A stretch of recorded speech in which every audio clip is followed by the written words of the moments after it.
On est actuellement sur le navire Victory One de la compagnie Victory Cruise Line. Ce navire est arrivé ce matin au port de Montréal et donc ça marque le début de la saison 2025 des croisières. Il y a plus de 200 passagers qui font escale à Montréal aujourd'hui.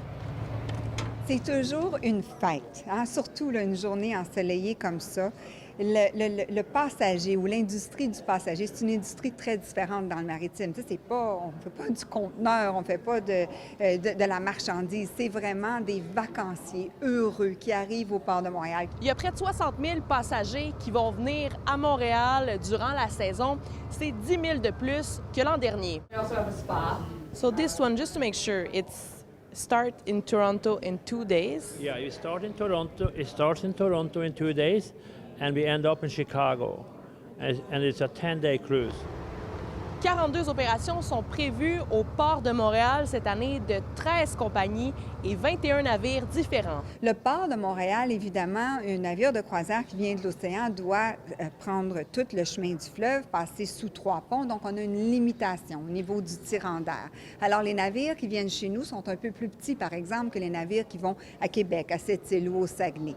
Alors, présentement, à Montréal, on redéfinit un peu notre secteur de la croisière vers de la croisière plus de luxe. Le yacht de 400 passagers, de 600 passagers. Les retombées économiques des croisières à Montréal sont évaluées à 25 millions de dollars par année. Comme on est un port majoritairement d'embarquement et de débarquement, bien, les gens ils viennent ici d'avance ou ils en profitent pour rester dans la métropole après leur croisière et visiter. Donc, environ 85 des croisiéristes restent de 1 à 3 nuits à Montréal et donc ils dépensent dans les commerces, dans les hôtels, dans les restaurants.